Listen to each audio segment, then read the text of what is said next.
The moment your own daughter calls you a selfish father in front of the police is the moment you realize the story everyone believes about you might be completely wrong.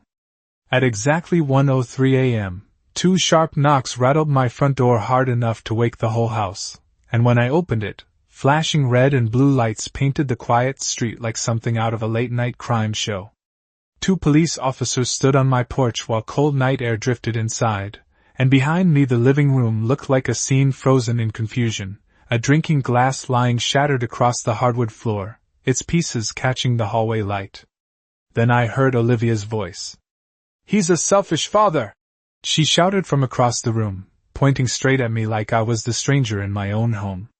For a second I didn't move, didn't argue, didn't even try to defend myself. Because when your 16-year-old daughter believes something about you that deeply, yelling doesn't fix it. My name is Daniel Carter, I'm 43 years old, and until recently I thought my life looked pretty ordinary from the outside. I worked as a civil engineer just outside Chicago, the kind of job where most days start before sunrise and end long after the traffic clears.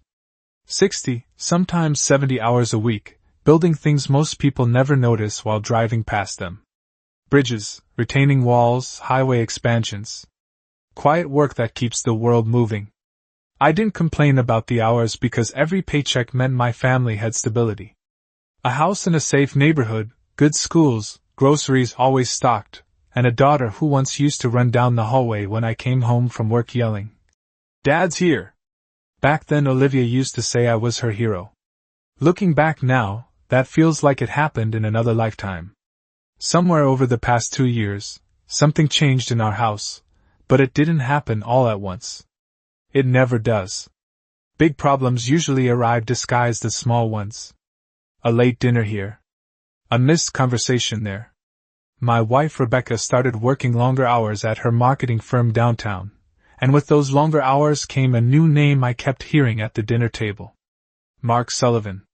At first it sounded harmless enough. Mark says the client might expand the campaign. Mark thinks the office might open a new branch. Normal workplace talk. But over time his name started showing up everywhere, like a song stuck on repeat. Rebecca laughed at his stories. Olivia quoted his advice. Apparently Mark drove a brand new black SUV, wore expensive suits, and always knew exactly what to say in a room full of people. The kind of man teenagers think is impressive. I didn't think much about it at the beginning. I figured he was just another coworker. But standing there in my living room at 1 a.m, with police lights flashing through the curtains and my daughter staring at me like I'd betrayed her, I realized something I should have understood much sooner. Mark Sullivan wasn't just a coworker in our lives. Somehow, quietly and slowly, he had replaced me in the story my own family believed about who I was. The strange thing about that night was not the police standing in my doorway. It was how certain my daughter looked when she accused me. Olivia stood near the staircase with her arms crossed, her face tight with anger, like she had been holding that sentence inside for weeks. The officers glanced from her to me, trying to understand what kind of family situation they had just stepped into.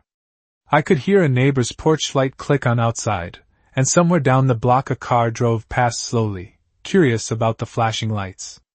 I kept my voice calm when I spoke because that is what years of working under pressure had taught me. You do not solve anything by raising your voice.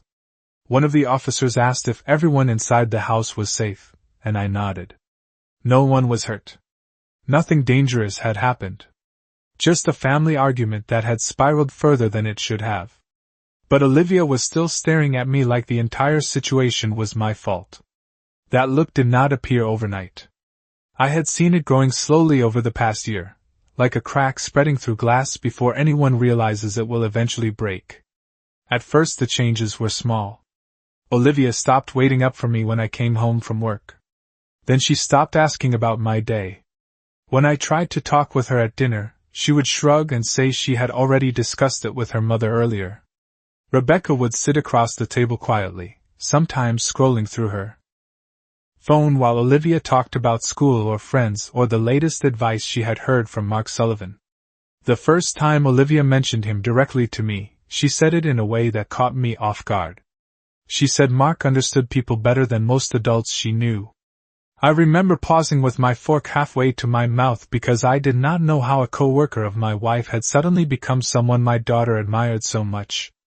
Rebecca laughed it off and said Mark had a way of giving good life advice.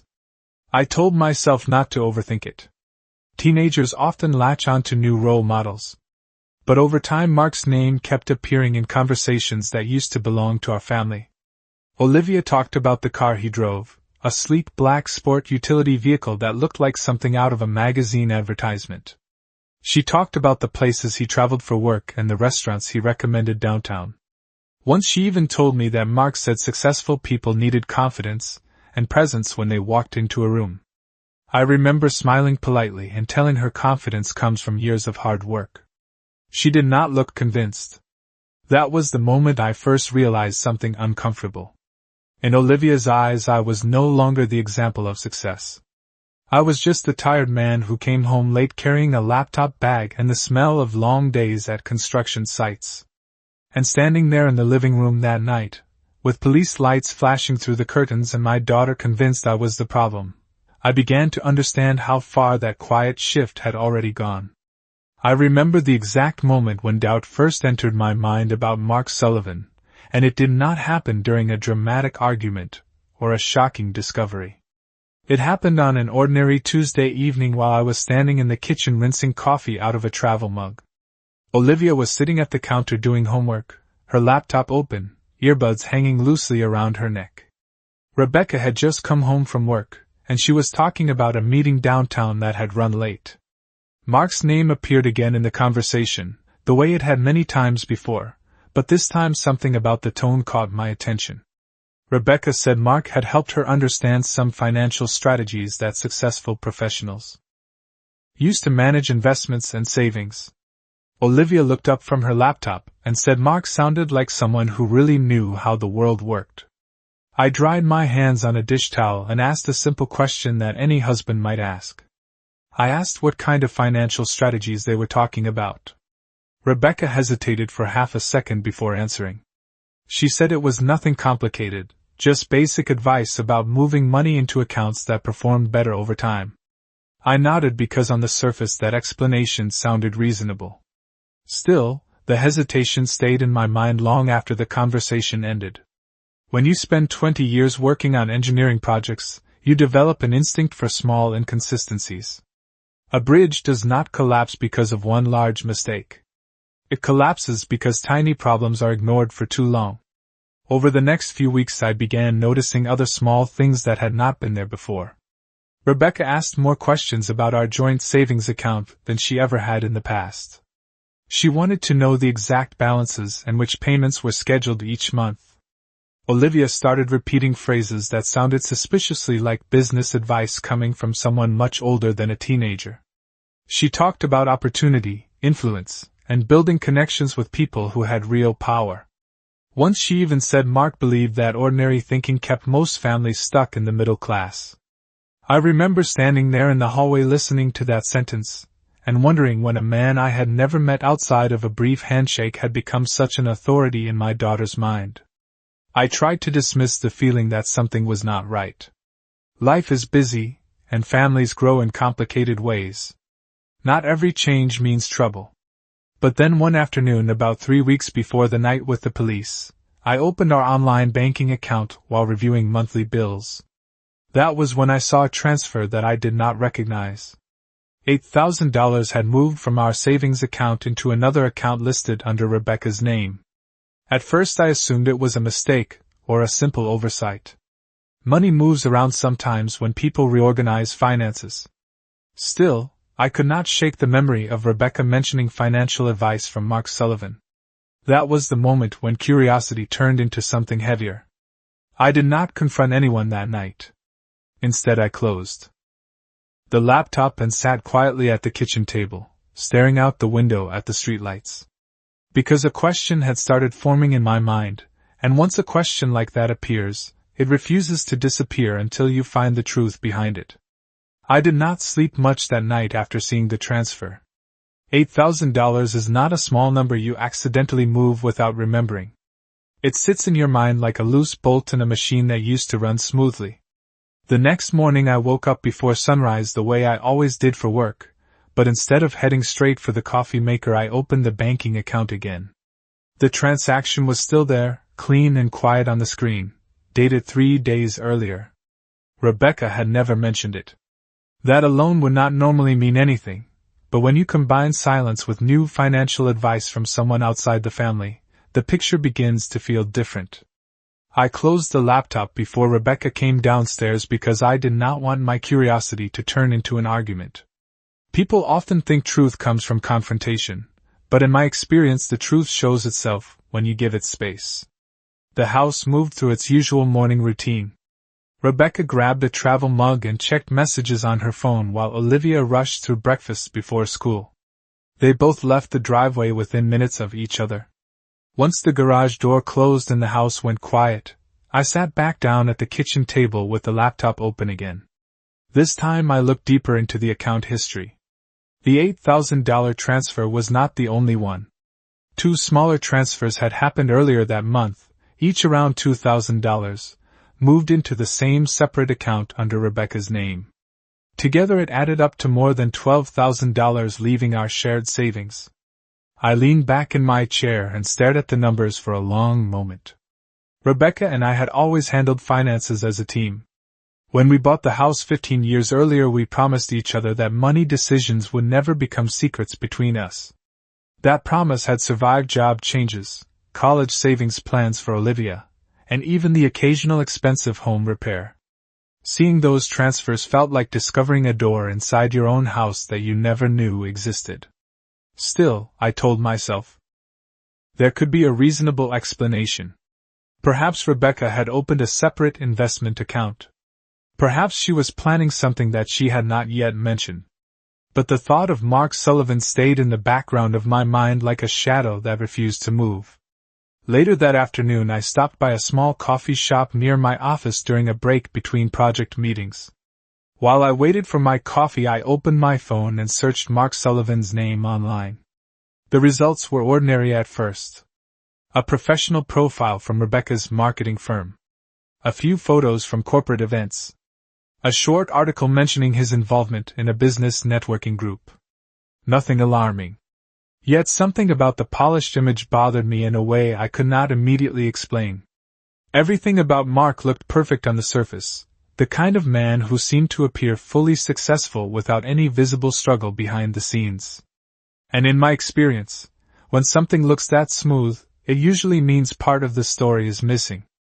I remember sitting there at that small table by the window, watching cars pass through the intersection outside, and realizing that the quiet question from the night before had just grown into something larger.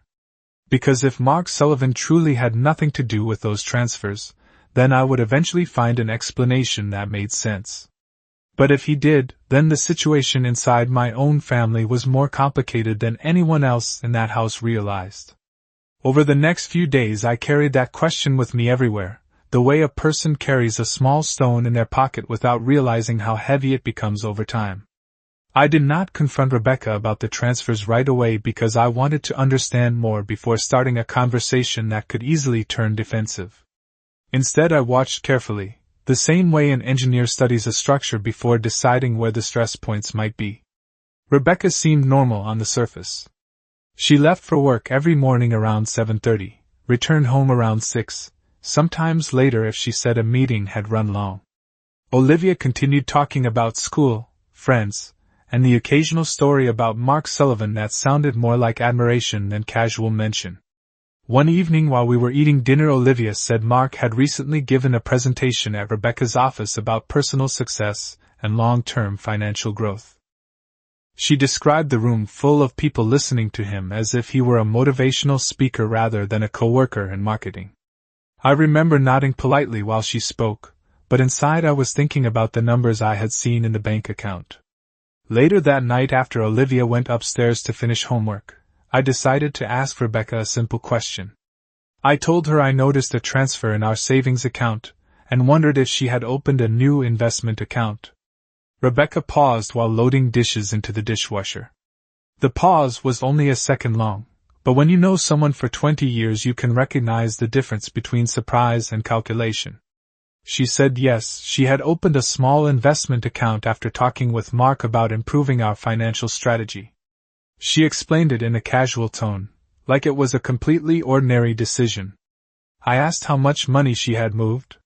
She said just a little to test the idea. Her words sounded calm, but they did not match the numbers I had already seen. I did not argue. Instead, I nodded and said it sounded reasonable to explore different options.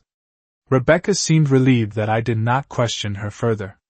That moment told me something important. When people expect a confrontation and it does not arrive, they often relax enough to reveal more later. Over the following week, I kept checking the account quietly during lunch breaks or late evenings after everyone else had gone to bed. Another transfer appeared, this time $5,000.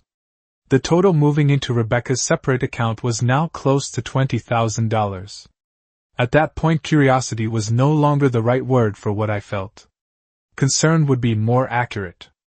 I began wondering what kind of investment advice required moving money so quickly and without discussion between spouses who had always handled finances together. One afternoon, while reviewing project documents at my office, I searched again for information about Mark Sullivan, this time looking deeper than the professional profile I had seen earlier. Public records sometimes tell stories that polished biographies do not mention. It took only a few minutes before something unexpected appeared on the screen, a brief reference to a business venture connected to Mark that had closed several years earlier after financial difficulties. The article did not explain much, but it was enough to make my mind return to the growing numbers in our bank account history. Sitting there in my office chair with the late afternoon sun coming through the window, I realized the quiet tension inside our house was no longer just about family dynamics. Money had entered the story, and when money becomes involved, misunderstandings can grow into something much more serious than anyone expects. I remember the first time I saw Mark Sullivan in person after learning about that failed business venture. It happened on a Friday evening when Rebecca said her office was hosting a small networking event downtown. Normally I would not attend something like that because construction schedules often left me exhausted by the end of the week, but that evening I decided to go. I told Rebecca it would be good for me to finally meet the coworker whose name had become so common in our house. She seemed surprised for a brief moment, but then she smiled and said it would be nice if I joined. The event took place in a polished conference room on the 24th floor of a glass office building overlooking the Chicago River. People stood in small groups holding drinks and discussing marketing campaigns and quarterly projections. I felt slightly out of place in my simple navy jacket, while most of the room wore tailored suits that looked far more expensive than anything I owned. After a few minutes, Rebecca guided me across the room toward a tall man speaking confidently to several colleagues. Mark Sullivan turned when he heard Rebecca introduce me. His handshake was firm and practiced, the kind of greeting that suggests someone has spent years learning how to appear instantly trustworthy. He spoke in a smooth voice and complimented Rebecca's dedication to her work. Then he said something that made the moment feel slightly uncomfortable. He told me Rebecca had incredible potential if she allowed herself to think bigger about opportunities. I nodded politely and said that was good to hear. But while he spoke, I noticed the way people around him watched with a kind of admiration, almost as if he were the center of gravity in the room. Later that evening, I stood near a window overlooking the city lights while Rebecca continued talking with coworkers. Mark joined me for a moment and asked about my engineering work. When I explained the type of infrastructure projects I managed, he listened with interest and then casually mentioned that traditional careers often limited people's financial growth because they relied too heavily on predictable income. He spoke about investment opportunities and strategic partnerships in a way that sounded confident but strangely vague at the same time. I asked what kind of partnerships he meant. Mark smiled and said he preferred to discuss those ideas privately with people who were ready to think beyond ordinary limits. The conversation lasted only a few minutes before someone called him back into another discussion. As I watched him walk away through the room, I remembered the article I had seen about his previous venture collapsing several years earlier. Confidence can be impressive, but it can also hide details that matter. When Rebecca and I drove home later that night, she seemed energized by the event and talked about how inspiring Mark's ideas were. I listened quietly while streetlights passed across the windshield. Part of me wanted to believe there was nothing unusual happening. Yet the numbers in our bank account and the story I had read online would not leave my mind. By the time we pulled into our driveway, I realized something simple but important. Mark Sullivan was very good at making people feel like they were standing near the future. The problem with that feeling is that sometimes the future being promised does not actually exist. I did not tell Rebecca what I had discovered about Mark Sullivan's past business problems, and I did not mention the growing number of transfers either. Some people believe truths should be delivered immediately, like pulling off a bandage. But experience had taught me that rushing into a confrontation without understanding the full picture can destroy trust faster than any mistake. Instead, I watched and listened more carefully than before. Over the next 2 weeks, our house continued moving through its familiar routine, but small details began standing out in ways they had not before. Rebecca spent more time on her phone during the evenings, often stepping into the kitchen or onto the back patio when certain calls came through. Olivia talked about Mark with the kind of excitement teenagers usually reserve for celebrities or famous entrepreneurs. She repeated phrases that sounded almost rehearsed, things about building financial independence early and surrounding yourself with people who think bigger than average. Families. One evening while we were clearing dinner plates, Olivia said something that stayed with me long after the conversation ended. She said Mark believed most people stay poor because they trust systems that were never designed for them to succeed. Rebecca nodded in agreement, like she had heard the idea many times before. I remember standing at the sink rinsing dishes and realizing how easily confidence can reshape the way people see the world. The following Monday during my lunch break, I checked our joint account again. Another transfer had appeared, this time $7,000. The total amount moved from our shared savings had now crossed $27,000. Seeing that number forced me to face something I had tried to avoid thinking about. Rebecca was not simply experimenting with a small investment idea anymore. She was committing serious money without discussing it with me. That evening after work, I sat in my truck for several minutes before going inside the house. The sun had already dropped behind the row of trees at the end of our street, and porch lights were beginning to turn on one by one. I thought about the early years of our marriage when Rebecca and I used to talk through every financial decision together, sometimes sitting at the kitchen table with a notebook and calculator while Olivia slept upstairs in her crib. Back then, the idea of hiding money from each other would have felt impossible. When I finally walked inside the house, Rebecca was in the living room scrolling through messages on her phone while Olivia sat on the floor working on a school project. Everything looked normal on the surface. But when you know something important that others do not realize yet, normal moments begin to feel strangely fragile. Later that night, I opened the banking account again while the house was quiet. I studied the transaction records carefully and noticed something new.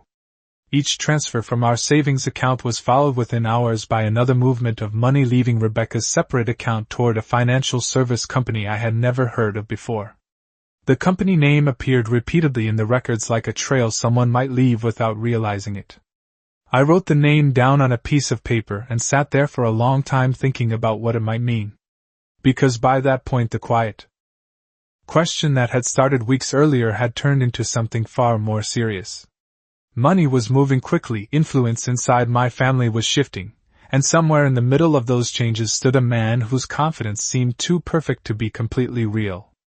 The next morning I woke up earlier than usual, long before the alarm clock rang at 6, because once your mind starts connecting pieces of a puzzle, it refuses to go back to sleep. The name of that financial service company I had written down the night before kept repeating in my thoughts. It was not a bank I recognized, not a well-known investment firm, and not a company that appeared in the retirement planning brochures my engineering firm distributed every year. After Rebecca and Olivia left the house that morning, I sat at the kitchen table with a cup of coffee and opened my laptop again. The house was completely quiet except for the soft ticking of the wall clock above the refrigerator. I typed the company name into a search engine and waited. At first the results looked ordinary, a small investment advisory group promising alternative opportunities for people looking to accelerate wealth growth. The website displayed clean graphics, confident language, and testimonials from people claiming their lives had changed after joining the program. But when I looked deeper through public records and financial discussions online, the tone shifted quickly. Several articles described the company as a risky operation built around aggressive investment pools that depended heavily on constant new money entering the system. In plain language, it meant the structure only worked as long as more people kept investing. That was when I felt the quiet certainty settle in my chest. The transfers Rebecca had been making were not part of a normal financial strategy. They were feeding something unstable. I sat back in my chair and stared at the screen for several minutes. Engineers spend their careers calculating load limits and stress tolerances because every structure eventually fails if too much pressure is placed on the wrong point. What I was looking at felt exactly like that kind of structural weakness, except this time the structure was my family's savings. Later that afternoon, during a break at work, I searched the company again, this time adding Mark Sullivan's name to the query. The result that appeared made the situation clearer than I had expected. A business networking page listed Mark as an independent partner promoting opportunities connected to that same financial service group. The description explained that he helped introduce new investors who were interested in growing their money outside traditional systems. I remember leaning back in my office chair and letting out a slow breath. The pattern finally made sense. Mark was not simply giving Rebecca casual advice about investments. He was guiding her towards something he personally benefited from.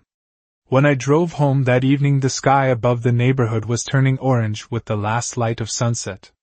Children were riding bicycles along the sidewalk and someone down the street was mowing their lawn. Everything looked peaceful in the ordinary way that suburban evenings often do. Yet as I parked the truck in our driveway, I realized the calm feeling around me did not match what was happening beneath the surface of my own household. Rebecca believed she was following the advice of someone who promised a smarter future. Olivia believed that same person represented confidence and success. And I was the only one who had begun to see the cracks forming underneath those promises. Standing there beside my truck with the evening air cooling around me, I understood something important. The real problem was no longer just the missing money. The real problem was influence, because once someone gains influence inside a family, the truth becomes much harder for anyone else to hear. I stood in the driveway longer than usual that evening, watching the soft glow of the kitchen lights through the front window, and thinking about how fragile normal life can be when the wrong person begins shaping the narrative inside a family. When I finally walked into the house, Rebecca was sitting at the dining table with her laptop open, scrolling through what looked like charts and messages. Olivia was on the couch with her phone, laughing quietly at something on the screen. From the outside it looked like any other ordinary night, but now I knew something they did not realize yet.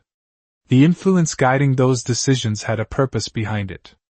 I hung my jacket on the chair and asked Rebecca how her day had been. She smiled in that distracted way people do when their attention is already somewhere else, and said it had been productive.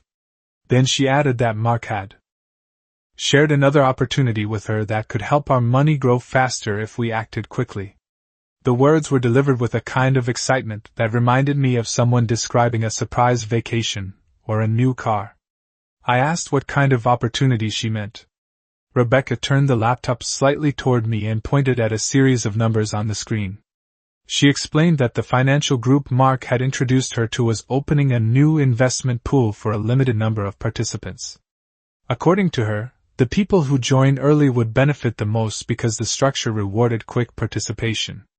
As she talked, I noticed Olivia listening from the couch, her expression bright with interest. Mark's ideas had clearly become more than simple advice in this house. They had become something closer to belief. I nodded slowly and asked how much money she was thinking of putting into it.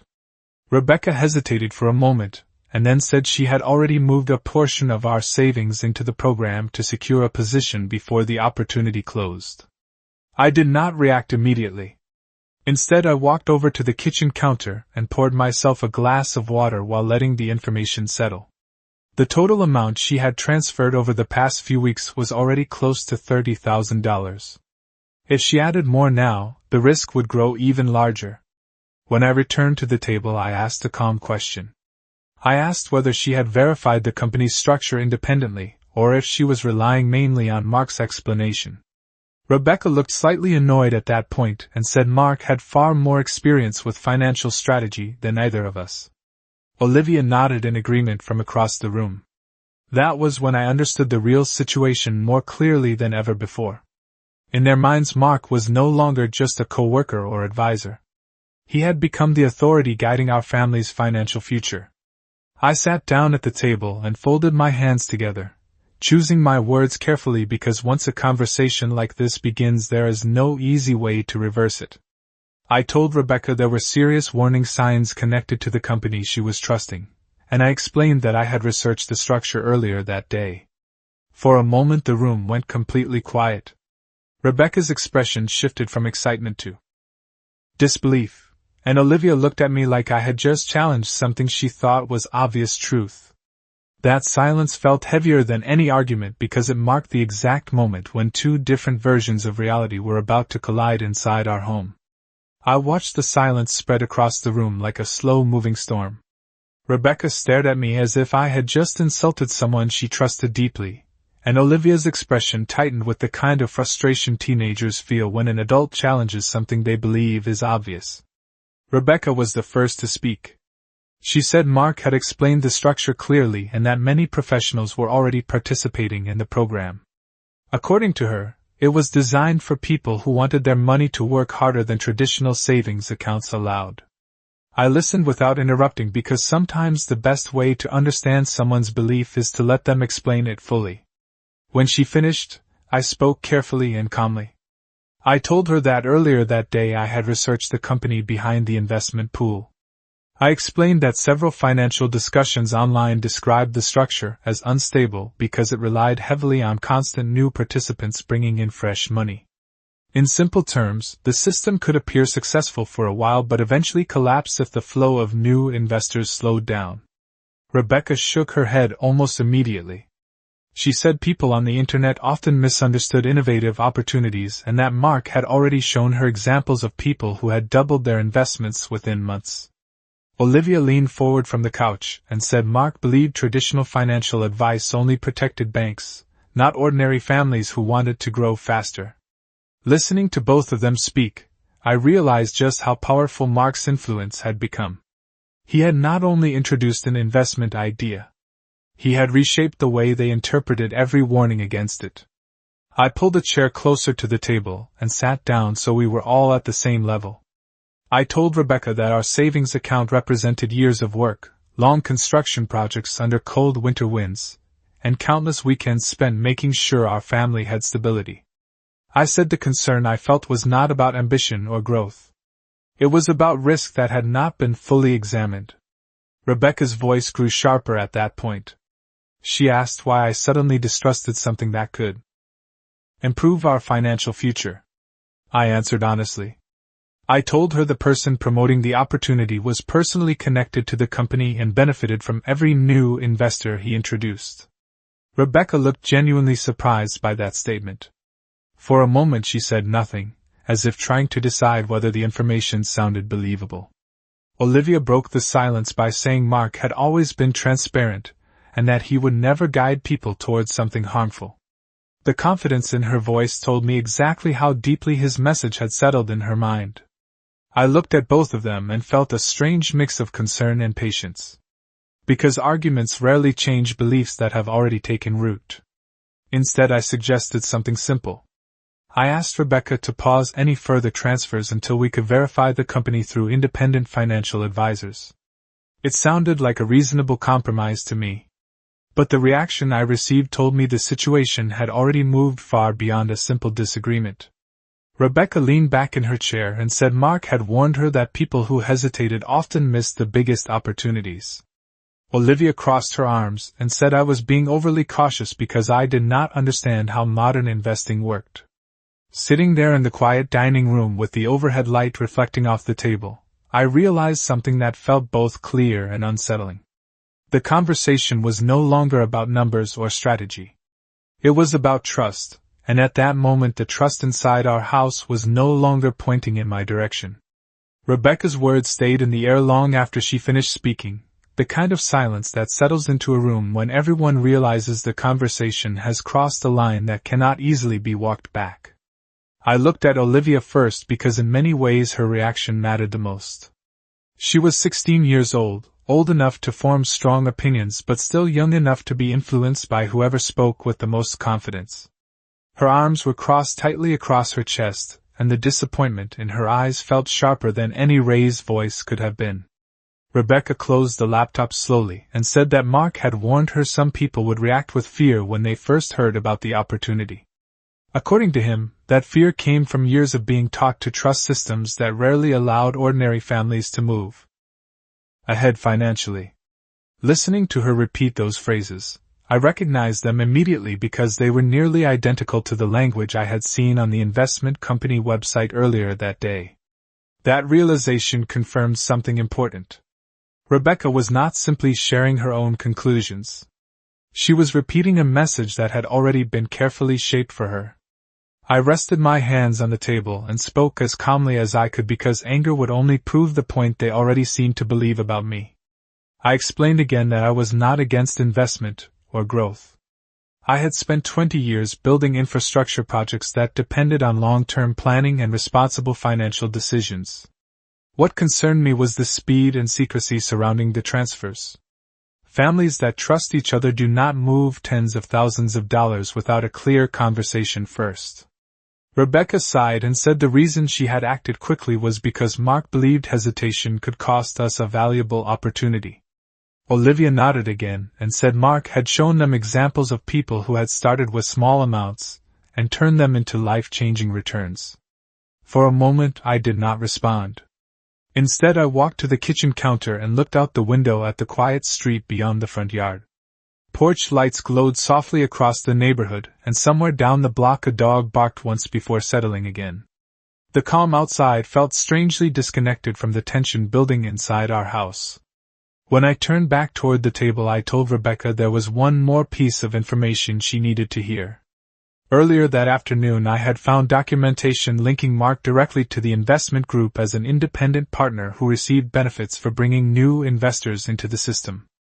Rebecca frowned as if trying to decide whether the statement sounded reasonable or impossible. Olivia spoke first. She said Mark had mentioned something about partnerships, but that it only proved he believed in the opportunity himself. That answer told me everything about how the situation had evolved. In Olivia's mind, the evidence that worried me had become proof supporting Mark's credibility instead. I returned to my chair and sat down slowly. At that point I understood the real challenge ahead. Facts alone would not be enough to change their perspective because Mark had already framed every possible criticism as a misunderstanding from people who lacked vision. Still, I could not remain silent.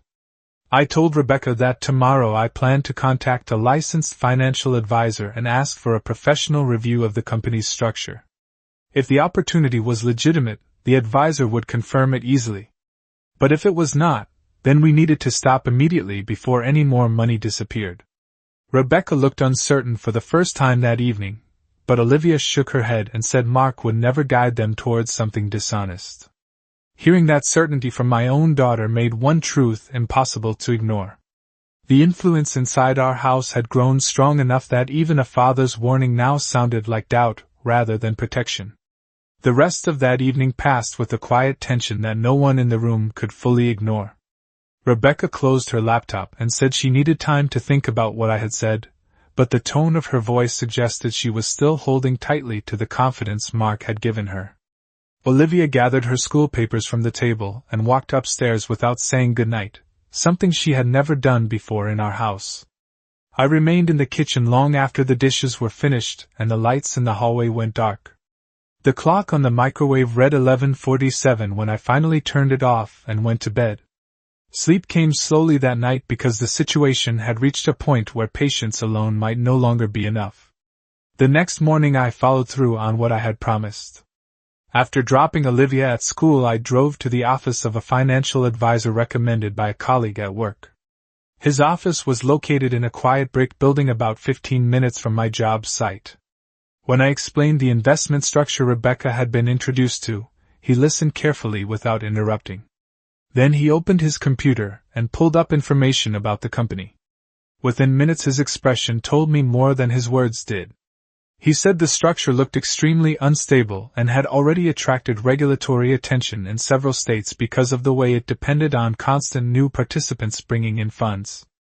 In simple terms, the model could generate impressive returns early but eventually collapsed when the flow of new investors slowed. Hearing that confirmation felt like the final piece of a puzzle sliding into place. I thanked him for his time and asked whether there was any realistic chance the investment could still protect the money already transferred. He said recovering funds from systems like that often became difficult once the structure started weakening. I left his office with a heavy feeling in my chest because the situation was now more serious than I had hoped. When I arrived home that evening, Rebecca was sitting at the dining table again, her laptop open and her expression unusually tense. She told me Mark had called earlier that afternoon to discuss the next phase of the investment pool. According to him, the group was preparing for rapid growth and participants were encouraged to expand their positions before the window closed. I sat down across from her and explained what the financial advisor had told me. Rebecca listened quietly this time, her confidence noticeably shaken. But before she could respond, Olivia walked into the room with her phone in her hand and said Mark had just sent a message explaining that negative rumors about the company were spreading because competitors felt threatened by its success. She looked directly at me and said sometimes people who doubt opportunities end up holding everyone else back. Hearing those words from my daughter was difficult in a way that is hard to explain. I realized the influence guiding her thinking was still stronger than the warnings I had brought home. At that moment Rebecca looked from Olivia to me and then back to the laptop screen. The tension in her face revealed something important. She was no longer completely certain about the path she had chosen, but she was also not ready to accept that the opportunity she believed in might be collapsing around us. And standing there between those two possibilities, our family had reached the edge of a decision that would soon reveal which version of the story was actually true. The room stayed quiet after Olivia finished speaking, and for a moment no one moved. Rebecca stared at the laptop screen, but she was not really looking at it anymore. I could see it in her expression. The certainty that had filled the house for weeks was beginning to crack. Not loudly, not dramatically, but in the slow, uneasy way that truth often arrives. I did not raise my voice. I did not accuse anyone. Instead I spoke. Calmly, because when emotions are already high, calm words carry more weight. I told Rebecca that the financial advisor had shown me more than just warnings. He had shown me recent notices from regulators who were already reviewing companies structured like the one Mark had introduced. I explained that these systems often look successful in the beginning because early participants were paid using the money brought in by newer investors. But eventually the structure could not support itself anymore. When that happened, the people who joined later were the ones who lost everything. Rebecca's eyes slowly lifted from the laptop and met mine. For the first time in weeks the confidence in her voice was gone. She asked quietly whether I was certain about what the advisor had said. I nodded and explained that the documentation was clear enough that any professional in the field would recognize the warning signs. Olivia shifted uncomfortably beside the table, still holding her phone in one hand as if waiting for another message from Mark to appear and explain everything away. But no new message came. Instead the house settled into a silence that felt heavier than before. Rebecca closed the laptop gently and rested her hands on the table. Then she asked a question that told me the influence inside our home was finally losing its grip. She asked whether there was still time to stop the transfers before more money disappeared. I told her we needed to act quickly, but there was still a chance to protect what remained if we moved immediately. That night Rebecca contacted the financial service platform and requested a suspension of further contributions. The process was not simple and the responses from the company were delayed, but the momentum had changed. Over the following week the situation around the investment group began to unravel publicly. News reports started appearing online about investigations into the company's structure and complaints from investors who had been unable to withdraw their funds. The story that Mark had presented as a breakthrough opportunity slowly revealed itself as something far less stable. Rebecca read those reports quietly at the kitchen table while Olivia watched the headlines with growing confusion. Mark's messages became shorter and less frequent, and eventually they stopped altogether. Weeks later, the financial advisor helped Rebecca recover a portion of the money that had been transferred before the system froze completely. Not everything came back, but enough remained to remind us how close we had come to losing much more. One evening after the tension had finally settled, Olivia sat beside me on the back porch while the sun faded behind the trees.